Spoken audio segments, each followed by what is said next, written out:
১১৪০ টাকার সিলিন্ডার বলে বটে, তবে ২২০০ টাকার নিচে কোথাও সিলিন্ডার পাওয়া যায় না। ঢাকা শহরে ১-২ ঘন্টা লোডশেডিং থাকে, কিন্তু গ্রামে সেটা ১৪ ঘন্টা পর্যন্ত গড়ায়। আমি এখন মাননীয় সংসদ সদস্য রুমিন ফারহানা ব্রাহ্মণবাড়িয়া ২-কে তার সিদ্ধান্ত উপস্থাপনের কক্ষে বক্তব্য রাখার জন্য আহ্বান জানাচ্ছি। সময় ৩ মিনিট। মাননীয় স্পিকার, আপনাকে ধন্যবাদ। মাননীয় স্পিকার, মেঘনা আর তিতাস পাড়ের দেশ ব্রাহ্মণবাড়িয়া, ওস্তাদ আলাউদ্দিন খাঁ কিংবা শচীন দেব বর্মনের দেশ ব্রাহ্মণবাড়িয়া, কীর্তন আর বাউল গানের দেশ ব্রাহ্মণবাড়িয়া, ছানামুখী মিষ্টির অপূর্ব স্বাদের দেশ আমার বাউনবাড়িয়া, দিগন্ত জোড়া হাওরের দেশ বাউনবাড়িয়া, আবার তুচ্ছ বিষয়ে ট্যাটা নিয়ে মাঠে নামার দেশও কিন্তু ব্রাহ্মণবাড়িয়া। মাননীয় স্পিকার, বাংলাদেশের শিল্প সাহিত্য সংস্কৃতির রাজধানী বলা হয় ব্রাহ্মণবাড়িয়াকে। এই মাটিতে একদিকে যেমন সুর সম্রাট ওস্তাদ আলাউদ্দিন খাঁ বা শচীন দেব বর্মনের জন্ম হয়েছে, তেমনি এই মাটিতে জন্ম নিয়েছেন ধীরেন্দ্রনাথ দত্ত বা অলি আহাদের মতন সংগ্রামী চরিত্র, যাদের কল্যাণে বাংলা আজকে আমাদের রাষ্ট্রভাষার স্বীকৃতি পেয়েছে। মাননীয় স্পিকার, আমার নির্বাচনী এলাকা ব্রাহ্মণবাড়িয়া ২ এর অন্তর্গত আশুগঞ্জ একটি শিল্পনগরী।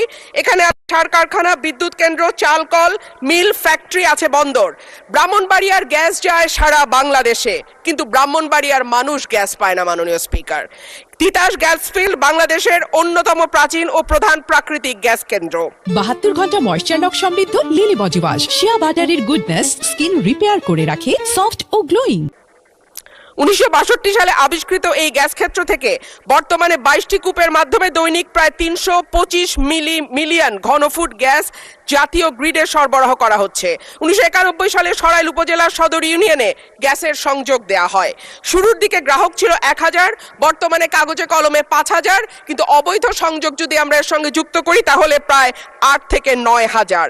কিন্তু প্রত্যেকজন গ্রাহকই আছেন চরম গ্যাসের সংকটে। সরাইল সদরে ১.৫ কিলোমিটার এলাকায় ৬ ইঞ্চি এবং ১ কিলোমিটার এলাকায় ৪ ইঞ্চি ব্যাসের পাইপ দিয়ে গ্যাস সঞ্চালন লাইন টানা হয়েছে। এরপরে পাড়ায় পাড়ায় ২ ইঞ্চি ব্যাসের পাইপ বসানো হয়েছে। কিন্তু সমস্যা হলো সকাল ৭টা থেকে দুপুর ২টা পর্যন্ত গ্যাসের কোনো চাপ থাকে না, চুলা মিটমিট করে জ্বলে। এরপর মন চাইলে গ্যাস আসে ১ ঘন্টার জন্য, তারপরে আবার রাত পর্যন্ত গ্যাসের কোনো খবর নাই। দেশে গ্যাসের সংকট আছে, তার উপরে শীতকালে গ্যাসের চাহিদা আরো বাড়ে। অন্যদিকে আছে অবৈধ সংযোগ। Bakhrabad gas transmission and distribution system limited Brahmanbaria কার্যালয় থেকে জানানো হয়েছে, লোকবলের অভাব সহ নানা সংকটে তাদের তদারক করা পুরোপুরি সম্ভব হচ্ছে না।